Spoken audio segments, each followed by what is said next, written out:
Hello and welcome to the course HHS 4UV Families in Canada grade 12 university level. My name is Mr. Dupuis and I will be your teacher for the duration of this 90-day course. This is just a little bit of an informative introductory video just to give you a few pointers and just to give you kind of a rundown of how the course is going to work this semester. If you've never taken an online course, please be aware that it's a bit of a learning curve. Don't get discouraged if you find it a little bit trickier at first. I promise it will get easier and you will get familiar with routines as we do get going. Like I mentioned, it is a 90-day course, just like your in-class courses that you take are 90 days.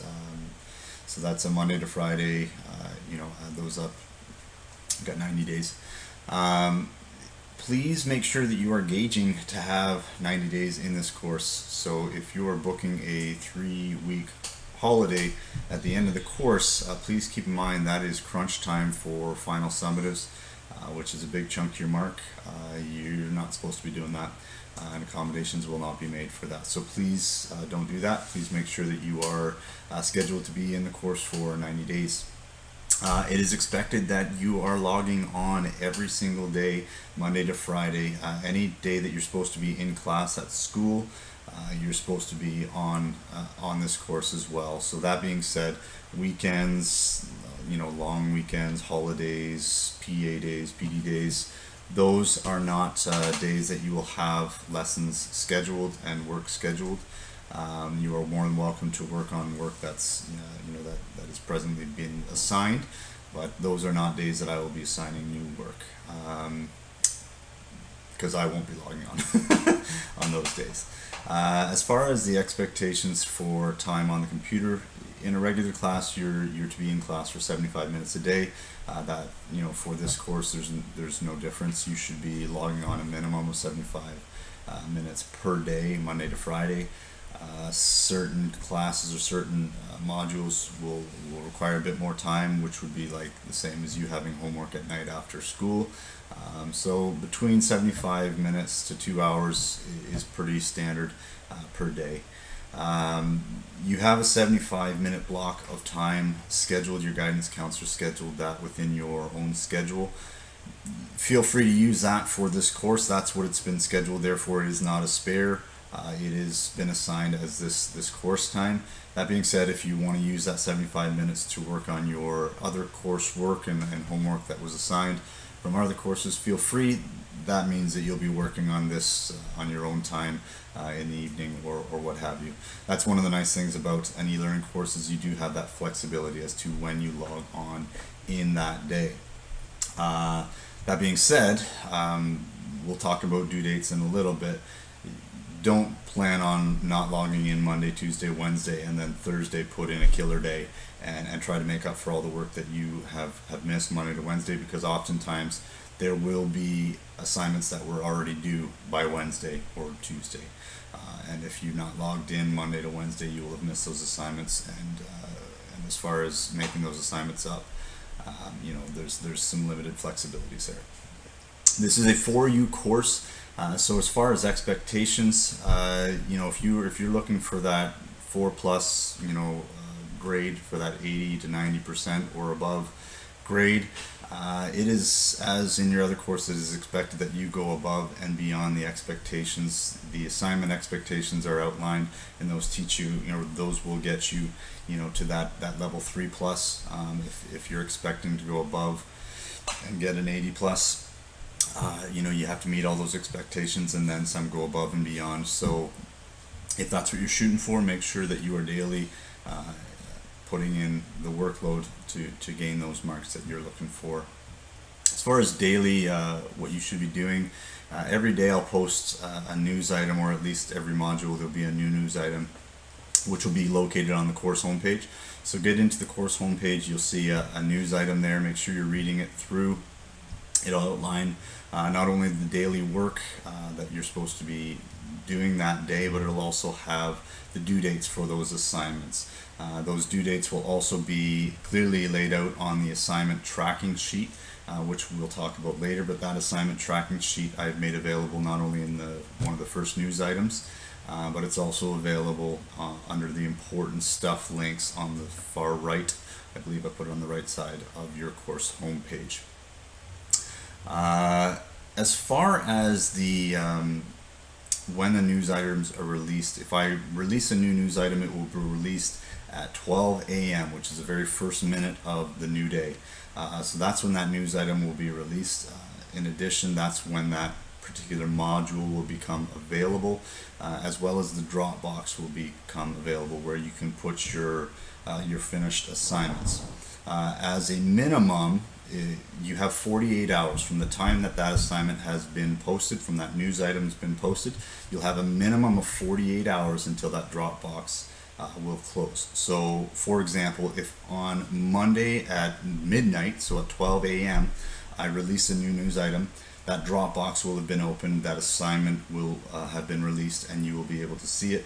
You will have until at least a minimum of Tuesday at 11:59 p.m., which is 47 hours and 59 minutes, to get that assignment in. That's the minimum.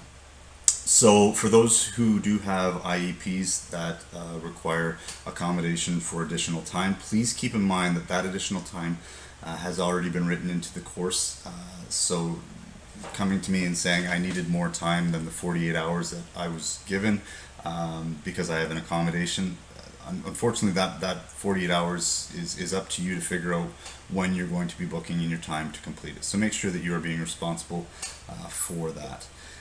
Larger assignments obviously will have additional time, more than the 48 hours, and that's all going to be clearly laid out within the news item for that particular assignment, as well as on your assignment tracking sheet. It's all very clearly laid out, so make sure you are keeping up with that assignment tracking sheet and keeping in mind those news items every day. Due dates are preset. This is a grade 12 university level course, so these due dates are expected to be met. That being said, if you have something that comes up, an emergency situation that's unforeseen, please just let me know. I'm a good guy. I've got a family of my own. I understand things happen, and you can't always be predict what's going to happen. So just please keep me in the loop. Don't tell me 3 days after that something came up. Just while it's going on, just let me know, and I get it. That being said, if you come to me at 11:56 and say, "Listen, Mr. Dupuy, I couldn't get that assignment that's due in 4 minutes because I had a soccer practice and I had to work today," that is something you were well aware of in advance. You need to be responsible to make sure that you are booking and gauging your time appropriately. So please make sure you do that. Like I had said earlier, the assignment tracking sheet is available for you. It's something that I've put together for those who like to be organized. This is a great little tool to help you be aware of when assignments are going to be released, as well as when their due dates are, and it also will give you the ability to kind of track your own grades on each assignment, so that you know that you did each assignment, and that you can keep track of kind of your grades on each assignment. So please make sure you are downloading and printing that assignment tracking sheet. Like I said, it's available on one of the earlier news items, and it's also available on the important stuff little side link. I believe, like I said, it's on the side right of the home screen. My office hours, please pay attention to the yellow news item. My office hours are set in. I'm a regular class teacher, so I teach 2 other classes throughout the day, so I'm not available throughout the entire day. That being said, I will try to log on if I can around my office hours, but you can expect me to be on the computer during my office hours. So if you have a question, just post the question to me in an email, and I'll make sure I get back to you as soon as I can. If you happen to have a question outside of my office hours, please keep in mind that your peers are also a great resource. Use them. I've set up a discussion posting called the Help Forum, in which you can post any questions that you have. Your peers are more than welcome to help you answer those. If you know someone in the course, you can email them, you can instant message them. If you post within the Help Forum, I'll also check that on a daily basis, and I will answer those for the class anytime that I have an opportunity to do that. But please email me, and I will email you as soon as I can to answer your questions. Computer issues and computer questions. please keep in mind that if you've got a computer glitch that's going on at your own end, your account's not working, anything like that, that's up to you to contact the help desk. If you look on the very home page of the LMS, or even on the home page of this course, you'll see on the important stuff, I believe it's under the important stuff, you'll see that number for the help desk. Please call them. They're an awesome resource. They are there. I've called them at really ridiculous times of the night, and they've been there and they've been able to help me through my questions as well. So please call them about any sort of computer issues that you are having. If you see a broken link in the course, a Dropbox isn't working, something weird is going on in a discussion posting, those are things that I can deal with. Please send those inquiries to me, and I will try to fix them as fast as I possibly can. Chances are, if you're having the issue, other students are also having the issue with that Dropbox. As far as the final grade, the summative mark in this course is a 30% summative mark. So you have a 70% course mark. That's for all the work that we do for the entire semester until we start our summative project. There is no final exam in this course, okay? Woo! So there's no final exam in this course. Your 30% summative mark is going to be made up of a final essay, which will be broken up into 5 phases, and each one of those phases will be worth a small chunk of that 30%, with the final product, the phase 5, where you write an essay, an argumentative essay, will be worth a vast majority of that 30% mark. So there is no final exam. That 30% summative assignment is worth a big chunk of your mark. So make sure when you get time, when it's time to get to that summative assignment, that you bring your A game and that you write an awesome essay. That's pretty well all I have to say about the course. Like I said, I've been, I've taught, or I guess I didn't say it, I have taught e-learning for many years. I've been a regular class teacher for more than 12 years. So I have been at this a while. You can see my hairline has receded a bit. That's, that's a sign of wisdom. So if you have any questions, please, I'm a great resource. I'm a good guy. Please don't be afraid to ask, and I'll get back to you as soon as I can. I hope you have a great experience with this course, and I hope you work hard and do exceptionally well this semester. Thanks. Bye.